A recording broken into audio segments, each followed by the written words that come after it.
Pablo Cosiner. ¿Así es, señor Hugo Antonio? Así es, Javi, nosotros estamos sentaditos aquí en Sojo, bicentenario de la batalla de Salta, esquina Alsina, pero la gente que nos sigue a través del Facebook Live ya puede observar que estamos por desayunar con Pablo Cosiner, diputado nacional, él, a quien agradecemos la deferencia de venirse a tomar un cafecito con nosotros. Gracias, Pablo, pero muy buen día. No, al contrario, muchas gracias por la invitación nuevamente. Bueno, un gusto, en la medida que uno está en Salta, poder compartir unos minutos, un buen desayuno, charlando un poco de las cosas. De todo un poco, ¿no? Obviamente. Mientras aprovecha a ir desayunando, yo voy actualizando los datos del tiempo a esta hora de la mañana. 16 grados es la temperatura.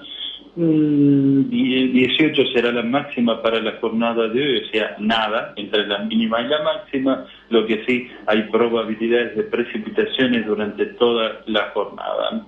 Primero vamos a ir a hablar un poquitito, antes de hablar y de llegar a la provincia, hablemos de la labor parlamentaria que tiene en estos momentos el diputado nacional Pablo Cosiner.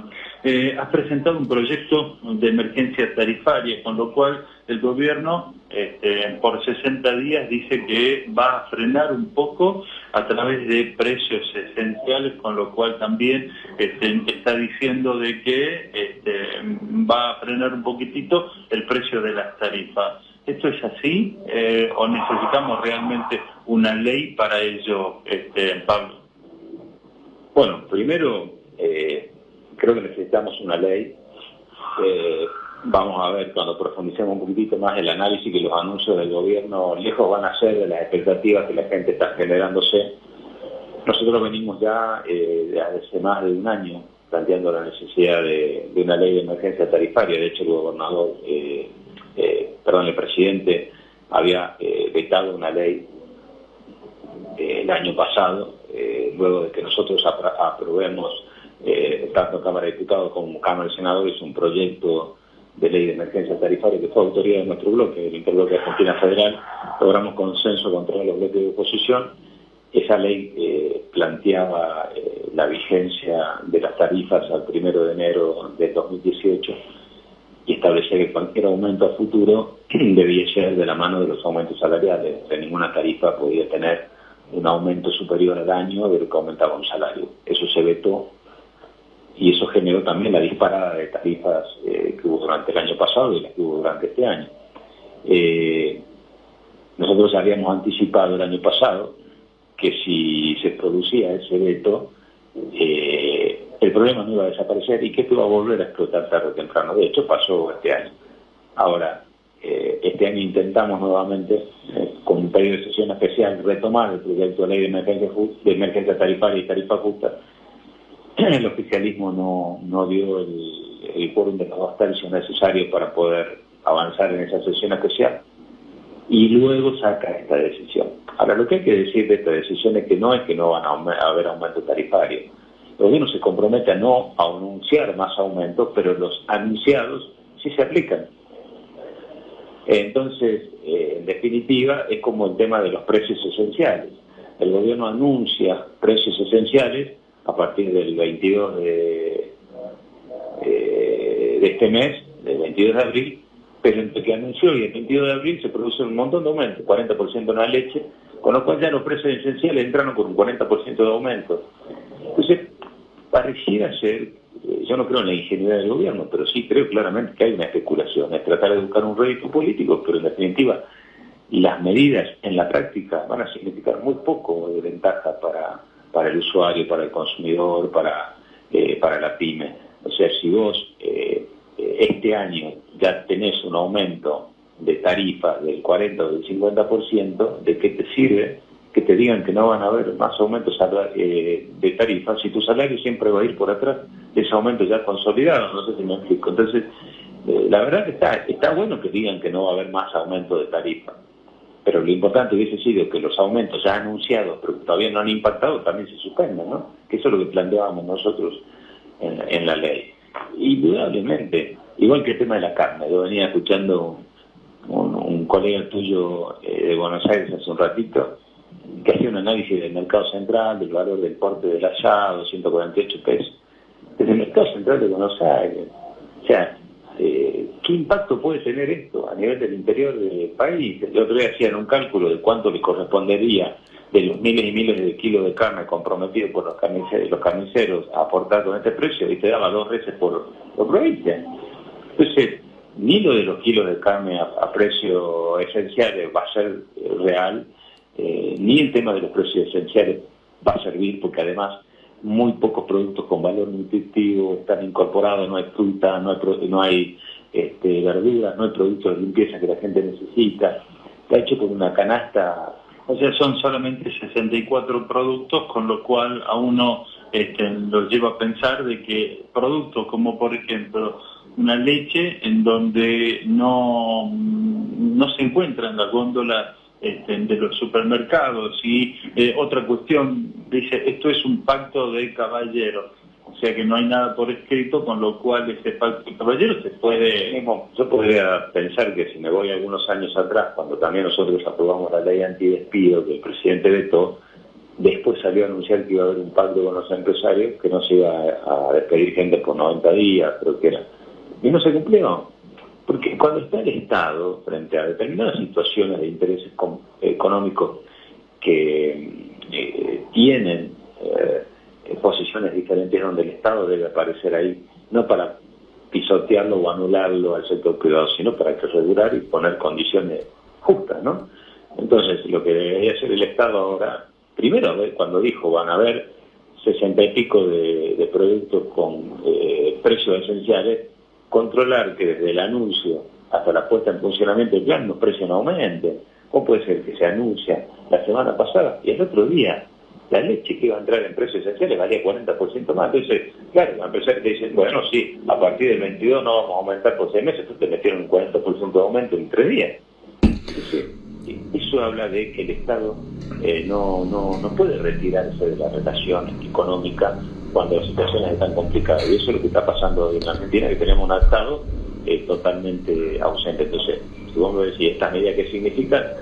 Significan una expectativa que desgraciadamente ya uno está viendo que va a defraudar a esa esperanza que tienen algunos sectores de la comunidad, que esto alivia. Pero quizás esa... Perdona, Javi, le pongo el auricular a Pablo, así te puede escuchar. Y se me acaba de caer el teléfono mientras aprovechamos mientras que no sea dentro de la taza de té o de café con leche. No, sobre todo del invitado, por supuesto, ¿no? Sí. Te estamos escuchando, claro. ¿Qué tal, Pablo? ¿Cómo te va? Muy buenos días y gracias nuevamente por venir a desayunar con los hermanos Verón. ¿Qué tal? ¿Cómo están? Muy buenos días. Muy buenos días. Y hablando de precios esenciales, en esa picardía quizás del sector empresarial de incrementar un 40 o un 50% antes de ponerlos en las góndolas, existe una picardía primero por el sector empresarial y por otro lado esos precios esenciales, por lo menos aquí en la zona norte, no vamos a encontrar esos productos y menos un corte de carne 146 pesos. Bueno, por eso hablaba recién que desgraciadamente estas medidas que generaron un nivel de expectativa importante en los sectores de la comunidad que hoy la están pasando peor, van a generar una sensación de defraudación muy grande, y es peor todavía. Si este gobierno hoy ha entrado en una situación de falta de confianza por donde se lo mire, imagínate ahora, después de esto va a ser peor. El tema de la carne va a fracasar, porque claramente lo están viendo en cada una de las provincias. El otro día hablábamos con gente de Córdoba, y creo que solamente tenían garantizada una carnicería, creo, en Río Cuarto, para toda la provincia, que iba a poder vender. Incluso para la misma gente de Buenos Aires, si la gente tiene que desplazarse al mercado central para comprar a esos precios, te imaginas que con la distancia que hay en la provincia de Buenos Aires, la ciudad de Buenos Aires, el ir allá hasta el mercado central hace que el valor del transporte te aumente, la oferta que te están planteando. Y ni que hablar de las provincias del norte, donde está el costo del flete y una serie de cuestiones, y no se van a vender en las carnicerías en todas. Esto ya ha pasado otra vez en el país, donde largan determinadas ofertas, abren los negocios a las 8 de la mañana, a las 10 te dicen ya no hay productos. No funciona así esto. Creo que lo que faltaron en la Argentina son políticas generales que protejan al consumidor en general, que generen políticas de crecimiento, que la pequeña y mediana empresa haya estado un poco más aliviada en la situación económica, que permita no despedir gente, mantener precios no hubo política vinculada a la economía real, siempre hubo políticas vinculadas al sector solamente financiero y monetario, y hoy estábamos viendo manotazos dados por parte del gobierno, porque creo que esto es producto del análisis de las encuestas, la caída de la imagen del presidente, las crisis internas del gobierno, porque claramente hay sectores del mismo gobierno que están empezando a cuestionar las políticas propias económicas del equipo de gobierno, y estos anuncios que tratan o que trataron, creo yo, de impactar en el humor de la gente un poco y puertas hacia adentro de Cambiemos en algunos sectores, pero que no lo van a poder lograr porque hoy la mayoría de la gente, en la medida que transcurran los días, va a ser peor, se va a dar cuenta de que esto no va a tener un impacto real en la economía, porque volviendo al tema de la carne, y bueno, lo que normalmente vamos a comprar las cosas, sabemos que hoy la gente lo que no consume asado, vacío o matambre todos los días, consume milanesa o carne para bife, y los precios están vinculados en algo que tiene que ver hoy casi con un producto de lujo, porque no todo el mundo hace un asado todos los días para comer. Exactamente, y otro de los programas que lanzó el gobierno nacional, no solamente estos precios esenciales, que van a ser totalmente fracasados, también el tema de los préstamos del ANSES, a tal punto de que realmente no se podía entrar el fin de semana a raíz de la gran cantidad de demanda que existía por los préstamos, pero los préstamos quizás el gobierno nacional lo va a decir, bueno, no sé, fue un éxito total, pero un éxito total no es que la gente pide para comprarse un auto, simplemente para prorratear lo que ya debe en la cuota anterior y lo que tiene que pagar en tema alimenticio. Y otro de los programas que también solamente va a ser un fracaso es la hora 12 solamente para electrodoméstico. La gente quiere comer más que comprarse un electrodoméstico. Bueno, eso tiene que ver con una visión general y tiene que ver con la vida diaria. Vos en tu casa, lo ideal es tomar un crédito en tu etapa de crecimiento para poder generar una expansión tuya, ¿no? Económica, digo. Claro. Si vos tenés más recursos en tu casa, puedes tomar un crédito para cambiar el auto, para ampliar tu casa, para hacer un cuarto más, o porque si voy a utilizar el garaje para poner un almacén, y voy generando un crecimiento. Hablo de una economía normal. Eso es positivo, eso es el crédito puesto al servicio de un crecimiento. Ahora, cuando el crédito es para tapar deudas de tu economía familiar porque no te alcanza el sueldo tuyo o el sueldo tuyo con el de tu esposa o de tus hijos, estás tapando agujeros y estás generando más deudas hacia el futuro. ¿Qué es lo que va a pasar ahora? Más con tasas al 50%. O sea, no es que son tasas también beneficiosas, son tasas que te van a generar mayor nivel de endeudamiento. Entonces yo lo que presumo, lamentablemente, que puede pasar, que mucha gente con deuda vaya desesperada a tomar este tipo de créditos y lo que haga en definitiva es aumentar más su nivel de endeudamiento. Tapa el agujero hoy, pero esa deuda pasa a ser una deuda y media o casi dos deudas en el transcurso de un año. Entonces, eso creo que el problema, ninguna de estas medidas tiende a generar el crecimiento de la actividad económica. Son todos parches y en algunos casos van a ser parches también que nunca van a llegar y en otros casos cuestiones muy negativas como el tema del préstamo. El préstamo depende para qué se use y en qué condiciones. En una política recesiva el préstamo normalmente es para generar mayor nivel de endeudamiento, ¿no? Es como le pasa al país. Es decir, si el país toma... Sí, justamente a eso voy ahora, mientras aprovechas a tomar el cafecito. Tenemos una deuda abismal, ya 187.000 millones de dólares. Pedimos 50.000 y ya llevemos 200.000 millones de dólares.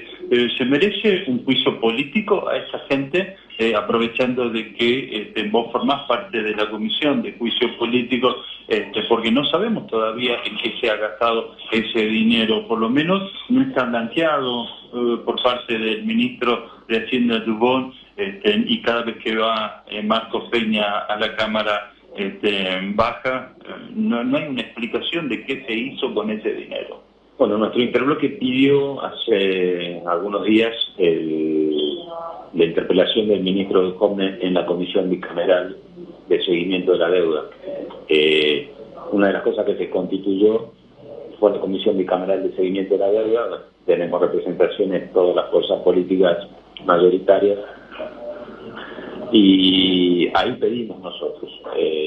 La bicameral aprobó, así que estamos esperando que en estos días se ponga de acuerdo el presidente de la comisión con el equipo económico y ver qué día va a ir el ministro del COMNE a que, bueno, se lo interpele desde el punto de vista de se le planteen los requerimientos respecto a este seguimiento de la deuda. Porque, a ver, son dos etapas. Que la Argentina debía regularizar su situación ante el contexto internacional es lógico, lo han hecho todos los países del mundo y nuestros países vecinos. O sea, el hecho de poder arreglar la situación del default de la Argentina era algo necesario para reinsertar la Argentina en el mercado internacional para poder crecer. Lo ha hecho Bolivia, lo ha hecho Chile, Paraguay, Uruguay, Perú. O sea, hoy Bolivia se financia a nivel internacional, nada más que se financia a tasa del 3-4%. La Argentina tuvo esa oportunidad al comienzo de la gestión cuando resolvió a través de la ley, de acuerdo con los holdouts, ese tema. La diferencia es que en vez de Argentina utilizar esa herramienta para el rumbo del crecimiento, utiliza esa herramienta para el nivel, para el ritmo del endeudamiento. Y ahí es donde fracasa la política en materia de deuda de la Argentina. Como digo, cuando vos creces, puedes tomar deuda para crecer. Digo, si vos tomás deuda como país para hacer caminos, para hacer casa, para desarrollar la pequeña y mediana empresa, desarrollar la industria, eso no es un endeudamiento positivo. Ahora, si vos tomás deuda solamente para tapar los agujeros que te generan la salida de capitales y todo el sistema financiero, bueno, pasa lo que está pasando hoy. Es donde fracasa el gobierno argentino, a tal punto que se quedó sin financiamiento internacional y tiene que recurrir al Fondo Monetario Internacional para no caer en una situación de pago. Esta es la realidad de la economía argentina. Y bueno, habrá que discutir con el ministro de Economía esta situación, que es la que queremos discutir, y después ver qué decisiones se toman. Bien, hablando mientras aprovechamos a desayunar, la gente puede observar que estamos a través del Facebook Live desayunando con Pablo Kochira, diputado nacional del Interbloque Argentina Federal. Argentina Federal, ¿se hace un mea culpa de la situación que está atravesando el país en este diálogo que tiene un poco más fluido que otro sector, como el kirchnerismo, como Frente Ciudadano, con respecto a las políticas que lleva Mauricio Macri? No, nosotros asumimos todas las responsabilidades que tenemos que asumir como sector que gobierna gran parte de las provincias argentinas. A ver, yo digo que no hay situaciones peores ni mejores, son situaciones distintas. El presupuesto, los compañeros de Unidad Ciudadana votaron en contra. Nosotros votamos a favor con la disidencia de que no estábamos de acuerdo con todo el presupuesto. Ahora, vos te imaginás lo que hubiese sido este país si hoy está como está, con presupuesto, lo que hubiese sido sin presupuesto, volaba por los aires. Digo, por eso digo, las situaciones no son mejores ni peores, son distintas. Nosotros administramos muchas provincias como peronismo, con lo cual no podemos pedir que nuestras provincias nos aprueben los presupuestos para gobernar y a nivel nacional nosotros rechazar un presupuesto. Yo creo que el presupuesto era el dato político para que la Argentina no desbarranque totalmente en el mes de diciembre. Yo estoy seguro que si la Argentina no hubiese tenido presupuesto, la situación de hoy sería totalmente ingobernable, peor de la que está hoy. Y por otro lado también creo que hay mucha hipocresía. Hay sectores que votaron en contra del presupuesto, que se financian con planes sociales del presupuesto negociando con el gobierno nacional. O sea, hay sectores que hoy se dicen de oposición, que responden a determinados movimientos y organizaciones que votaron en contra del presupuesto y que se sientan a negociar con la ministra Stanley todos los días la pacificación, entre comillas, de la calle, y reciben planes sociales del presupuesto. Entonces nosotros hemos sido más sinceros. Si nosotros tenemos responsabilidad de gobernar, necesitamos que nuestras provincias funcionen. Las provincias funcionan con presupuesto y el Estado Nacional con... Después discutamos en el día a día, como lo venimos nosotros. Nosotros hemos votado a favor del presupuesto por una cuestión, obviamente, de gobernabilidad, pero discutimos en el día a día con el gobierno y, digamos, somos oposición al gobierno, pero no somos una oposición donde para mí lo más fácil sería llegar a la Cámara a dar mi discurso que está todo mal y me vuelvo. Ahora yo respondo a una provincia que tengo esa responsabilidad de gobernar, vuelvo a Salta y tengo un gobernador que gobierna, entonces tengo que resolver problemas. Nosotros no podemos hacer política desde lo abstracto, lo tenemos que hacer desde lo concreto. Son posiciones distintas, pero no son hipócritas. Yo creo que en muchos sectores de la oposición hay hipocresía, hay discursos opositores y después se sientan con el gobierno a negociar el financiamiento de planes sociales. Eso se está haciendo y lo hace parte de la oposición que votó en contra del presupuesto. Bien, mientras aprovechamos a desayunar, 16 grados de temperatura, 18 la máxima para la jornada de hoy, con Pablo Cociner, quien es diputado provincial. Me quedó solamente quiénes serían esos sectores políticos que se sientan a negociar y, bueno, son hipócritas. Véanlo todos los días, los que distribuyen planes sociales. Ajá. Bien, perfecto. Okay. Argentina Federal se presenta como una tercera alternativa. ¿La sienten así en la calle? ¿Los números les son favorables o no? Hoy hay personajes dentro de Argentina Federal como Pichetto, Urtubey, Massa, Labaña, gente realmente con peso específico dentro de las cámaras, ¿sí? Pero a nivel de la calle, ¿sí? Hoy en las encuestas marchan tercero, ¿puede ser? No, yo creo que como espacio político claramente estamos ya rompiendo la grieta. Lo que pasa es que a diferencia de Unidad Ciudadana y de Cambiemos, son dos espacios con volumen ya de liderazgo consolidados, ¿no? Unidad Ciudadana tiene un posicionamiento social importante a partir del liderazgo de la expresidenta Cristina Fernández de Kirchner, y obviamente el gobierno, aún con su crisis y con su debilidad, tiene su liderazgo en el presidente Macri. Nuestra fuerza política nace de manera mucho más horizontal, porque nace de una construcción política de pares, digamos, de iguales, ¿no? Primero Urtubey, Pichetto, Massa, Schiaretti, luego se van sumando más gobernadores, ahora se está dialogando con gente del socialismo, del radicalismo, la posibilidad de que se pueda incorporar Labaña, se está dialogando con eso. Ahora, no es un emergente solo, son varios de los cuales tendrá que surgir el nuevo liderazgo. Como espacio, sumado la intención de voto de cada uno de estos actores, en algunas encuestas te colocan en el segundo lugar y algunas se animan a colocarte en primer lugar, porque es un espacio mucho más abierto. Ahora, si todo eso se consolida en uno, lo vamos a ver después de las PASO. Nuestra aspiración es eso, nuestro objetivo es ese, que todo este espacio se consolide en la figura de un emergente luego de las PASO, y si nosotros logramos sintetizar toda esa expectativa que hoy reúnen cada uno individualmente en un candidato, vamos a ser competitivos y entramos en el balotaje. Porque creo que nuestro desafío es ingresar al balotaje. Si Argentina Federal o Alternativa Federal como espacio político ingresa al balotaje con un candidato, claramente pone el presidente y rompe la grieta.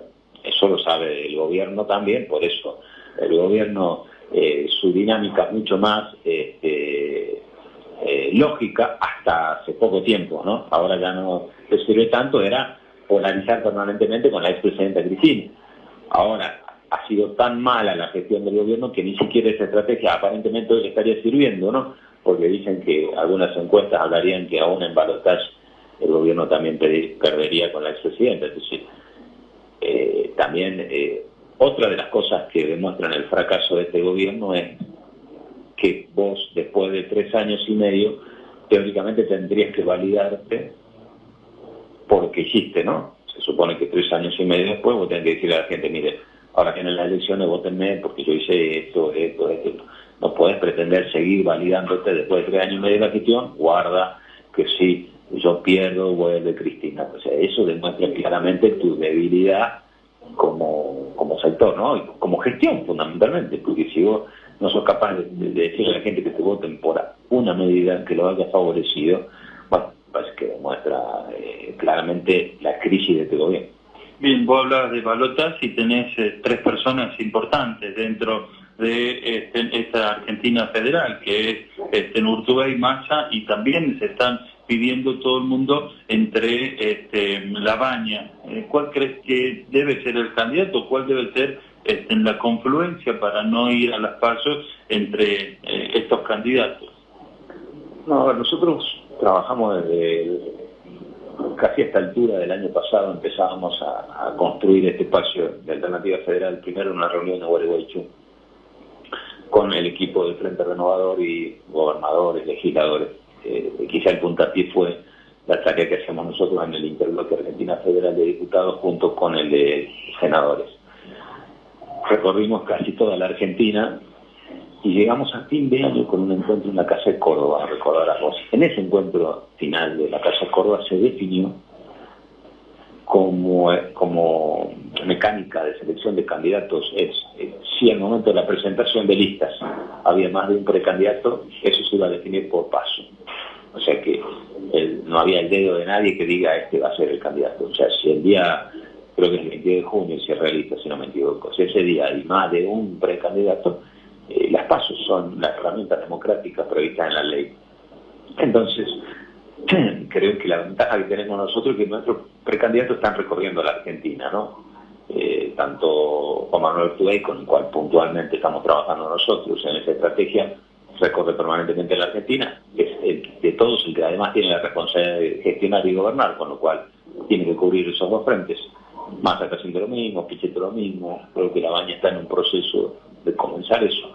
Ojalá que Roberto Labaña, por todo lo que tiene para aportar, entienda que la manera de hacer crecer este espacio no es achicarlo al nombre y apellido de un candidato hoy. O sea, imagínate que si vos en el mes de abril decís el candidato de Alternativa Federal es vos, en vez de hacer crecer la expectativa, la reducís al nombre de uno solo. Lo que tenés que hacer es que surjan emergentes, recorrer la Argentina, tratar de captar la mayor cantidad de adhesiones posibles, ser lo más plural posible, y después vendrá la síntesis del candidato, que entiendo yo que si hay más de uno, va a tener que ser la paso indefectiblemente. ¿Me permitís, señor Hugo Antonio? Sí. Mientras siguen aprovechando a desayunar en Confitería Sojo, la eliminación de las listas colectoras, eso a través del gobierno nacional, por eso tomó la decisión Juan Manuel Urtubey de desdoblar las elecciones provinciales con las nacionales y te pregunto esto porque según lo que indican algunos sectores políticos, esta eliminación de la lista colectora solamente benefician a Cambiemos. Entonces, por ende, muchos de los frentes van a tener que consensuar antes y tratar de evitar las PASO. Mira, ese cambio en las reglas del juego electorales son lo que no se debe hacer un año electoral. O sea, vos cuando en un año electoral ya definiste reglas de juego, no las podés cambiar, porque creo que estás rompiendo dentro de las fuerzas políticas el equilibrio que ya te da saber que vas a iniciar un año electoral con determinadas reglas de juego. Urtubey desdobla la elección justamente para no hacer lo mismo, porque cuando se conocen los distintos cambios que hay, también él recibe la opinión de la justicia electoral de la inconveniencia de utilizar en un mismo día dos sistemas distintos, porque a diferencia de lo que pasó hace 2 años, la cantidad de categorías que se van a elegir este año son mucho más, 5 a nivel nacional y 5 a nivel provincial. 10 categorías con 2 sistemas distintos haría el promedio de permanencia de gente dentro del cuarto oscuro iba a elevarse muchísimo y eso iba a generar inconvenientes. Entonces, Urtubey tenía otra alternativa que era decir, bueno, unifico todo con voto por papel.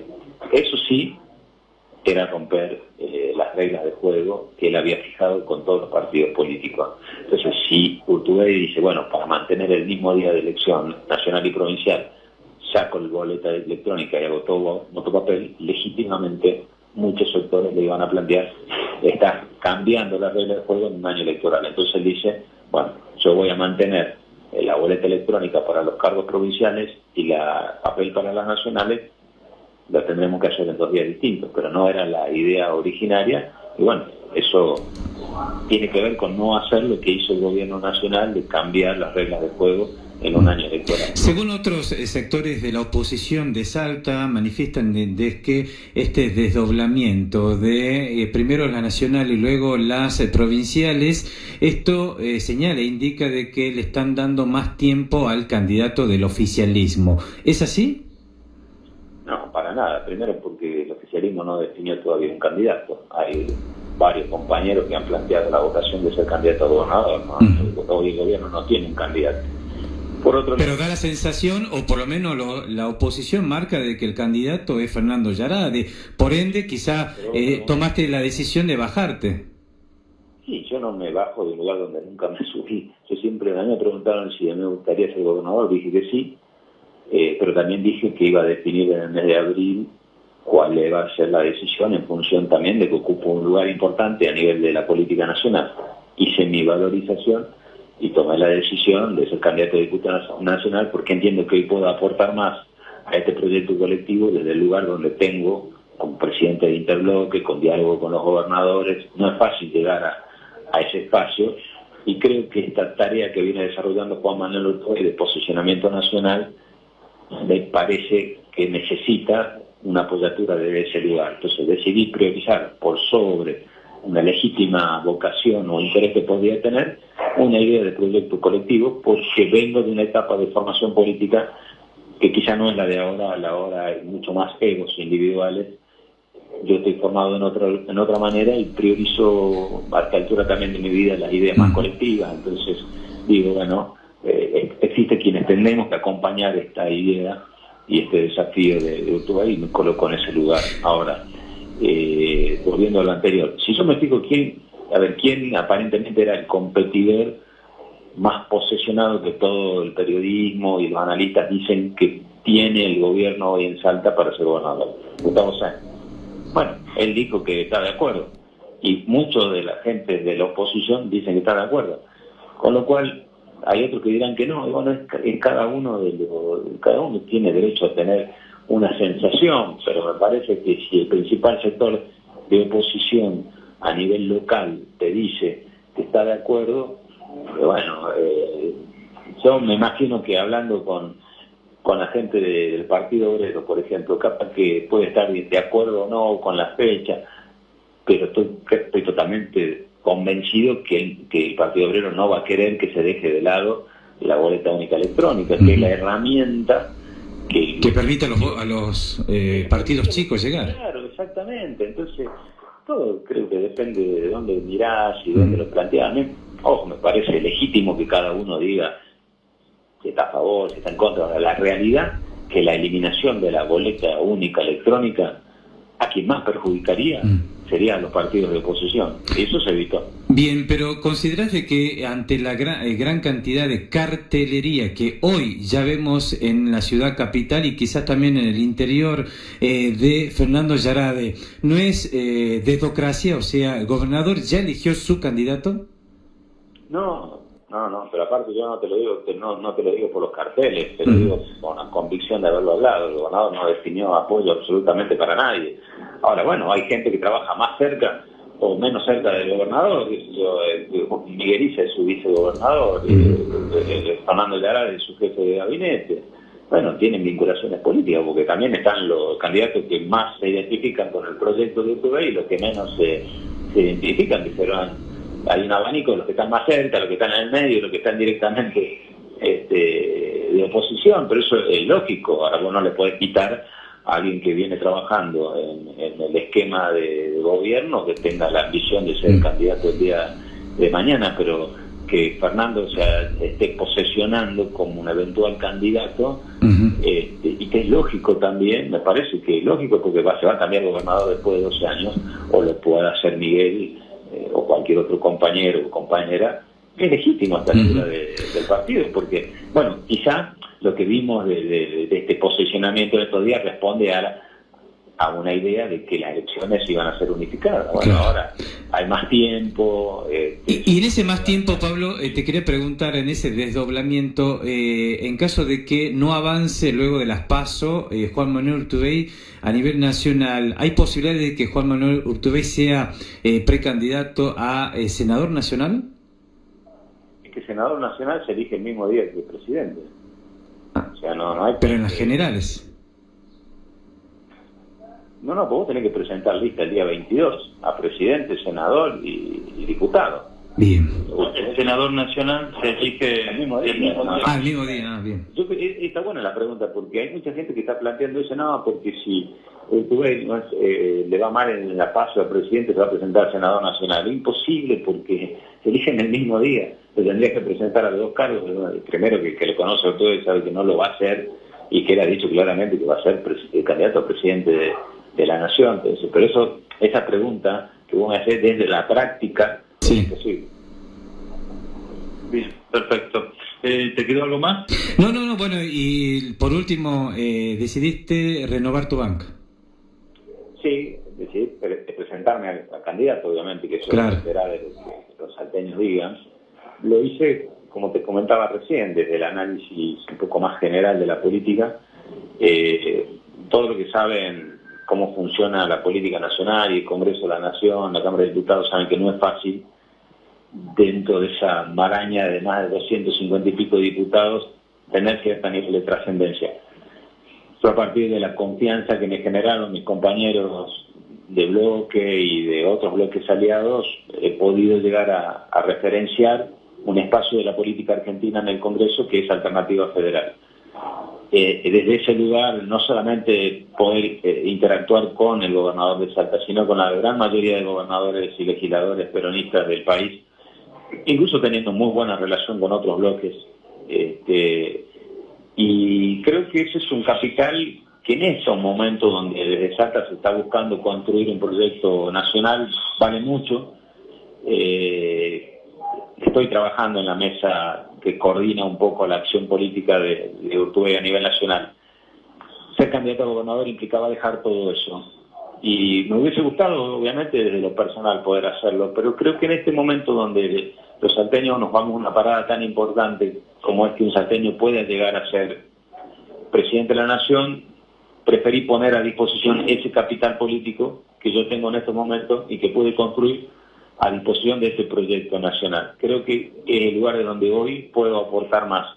El día de mañana veremos, porque creo que todavía espero tener hilo en el carretel como para poder seguir trabajando. Pero hoy creo que el lugar donde yo estoy, la mejor manera de ponerlo a disposición de un proyecto político es colaborando en esta proyección de Urtubey a nivel nacional, en poder lograr algo que creo que supera al peronismo, a Alternativa Federal, que un salteño llegue a ser presidente de la nación. Y todavía hay falta trabajar mucho, incluso en Salta, ese tema. Todavía no ha tenido el impacto y el protagonismo que debería tener la candidatura Urtubey aún en la provincia de Salta. Estas elecciones, por último, bien cortito, Hugo, si me permitís, en estas elecciones tanto provinciales y nacionales son muy trascendentales en los espacios políticos porque ahí uno ve realmente si hay traición o no, ¿no? Lo vemos cada 4 años, cada sector político que supuestamente, entre comillas, apoya un sector, pero por otro lado apoya a otro, como por ejemplo, todos indican de que Miguel Issa ha trabajado para que Gustavo Sáenz sea gobernador de Salta, Juan Carlos Romero ha trabajado para que Juan Manuel Urtubey sea gobernador de Salta en aquella primera instancia, o sea, hay sectores y se reflejan cotidianamente esto, ¿no? Y son análisis un poco particulares. Yo no coincido con esto de definir lo que vos decís de que Miguel Issa esté trabajando, no sé, es algo que haya entendido mal, que esté trabajando para Gustavo Sáenz. Creo que Miguel Issa ha expresado la voluntad de él de ser candidato, ¿no? Si vos querés ser vos gobernador, no puedes trabajar para que sea gobernador otro, ahí está medio contradictorio el tema. Yo creo que lo que te permite es ponerte de cara a la sociedad y lo que sí creo, en eso sí, lo dije hace un ratito y lo vuelvo a plantear, hay demasiado individualismo por ahí en la política de Salta últimamente y poca construcción de proyectos que incluyan una idea y que en esa idea incluya determinada cantidad de dirigentes, ¿no? El hecho de decir, bueno, yo quiero ser candidato a esto, pero en vez de empezar a decir yo quiero esto para Salta y por eso voy a ser candidato, o agarro un partido, lo llevo de acá para allá, hago esto, muchos partidos que se arman y se desarman para las elecciones. Entonces, eso creo que habría que ordenarlo en algún momento en Salta y es parte de un desafío político. Pero bueno, veremos en definitiva qué hace cada uno cuando llegue el momento de presentar las candidaturas y en el marco de qué alianza política o de qué frente electoral lo hace. Ahí vamos a tener respuesta al planteo que va a hacer. Bien, a mí me quedó UNITA, Stornelli. ¿Se va a hacer algo con Stornelli desde la Cámara de Diputados? Nosotros no tenemos competencia, pero lo que creo que tiene que hacer él como representante de la justicia es aceptar la decisión de la justicia. O sea, es muy raro de explicarle a la gente que tiene que cumplir con un requerimiento de la justicia que lo haga si hay un fiscal de la nación que no va a comparecer ante un juez que le pide explicaciones. Independientemente que te guste la figura o no de ese juez es juez hasta que el Consejo de la Magistratura diga que no lo es. En la medida que el juez Padilla siga siendo juez y haga un requerimiento fiscal, ese fiscal tiene que ir. Después, si no le gusta la decisión del juez porque lo procesa, bueno, tendrá la Cámara para apelar. Así funcionan las instituciones. Entonces, esto no es un juicio de valor sobre Stornelli, si me gusta o no me gusta. La verdad que a mí Stornelli me es exactamente lo mismo a la medida que cumpla sus funciones como tiene que ser. Si lo hace bien y si no lo hace mal. Entonces, yo creo que lo que hace falta de la relación con la política, con la justicia, es esto, correrse de lo parcial. Es decir, a ver, Stornelli, fuiste citado a una indagatoria, tenés que ir, porque sos un ciudadano común que además tiene un cargo de fiscal. O sea, no hay mucho para discutir. Creo que tiene que concurrir, y si no concurre, creo que está incurriendo en una falta importante y veremos qué mecanismos se activan, ¿no? Perfecto, gracias Pablo por aceptar la invitación a desayunar aquí en Soco, en Hora 7 Radial con los hermanos Verón. No, muchísimas gracias a ustedes, siempre está bueno discutir o charlar distendido en este ámbito que te saca un poco de todo, la velocidad que ahora empiezas a tomar con el horario, vas, a la medida que pueda, que esté acá a discusión de ustedes. Muchísimas gracias Pablo.